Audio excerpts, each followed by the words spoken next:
My name is Alex Parillo. I'm the field representative and apprenticeship coordinator for Labor 785. We represent roughly 1,000 active construction craft laborers throughout the southern tier here in New York State. We're a local version of an international union representing over 500,000 workers in all areas, everything from mail handlers to construction craft workers, hazardous waste workers throughout our country and North America. We're out here today to help support this industry and to help to bring some jobs here to the southern tier of New York. There's been a tremendous amount of hardship down here. We've seen business and development leave. We're seeing an all-time low in public works infrastructure projects. The state's, I guess, saying they're broke. I continue to pay my taxes, and most of our members do, and it doesn't seem like we're getting a good return for that.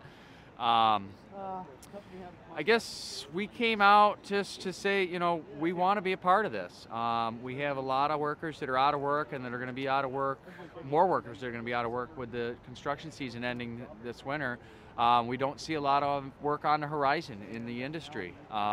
Here we have an industry that's looking to come to our area. They don't have their hands out. They're not looking for tax abatements or variances or exceptions to the rules. They're asking for New York State to give them a full set of guidelines and regulations for which to work by so that they can come here, employ people, and get some work done. And we don't have a problem with that, and we'd like to be a part of it. We have training centers located throughout the state, as well as local hiring halls where we can put our folks to work.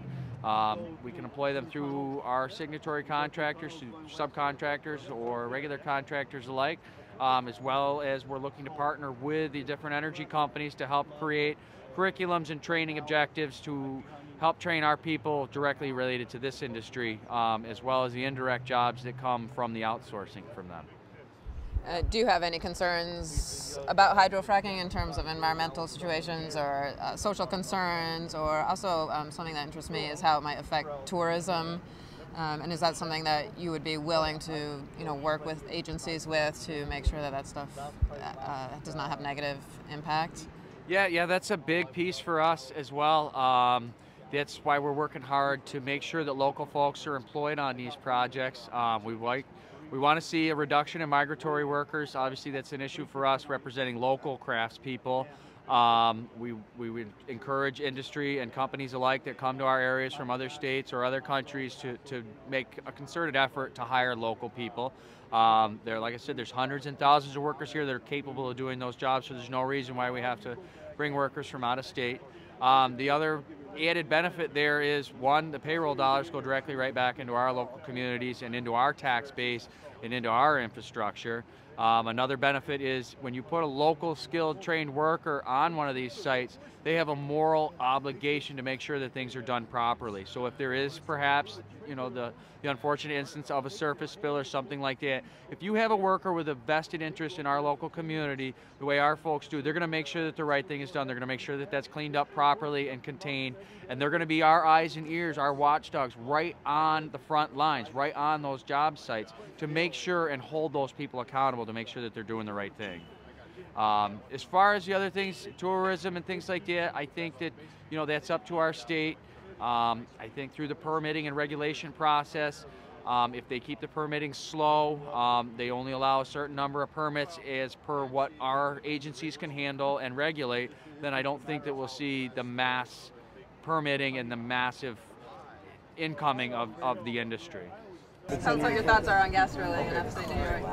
You bring gas drilling and you bring jobs. As long as it's responsible drilling, you bring and create a lot of jobs, and in turn it helps the whole economy.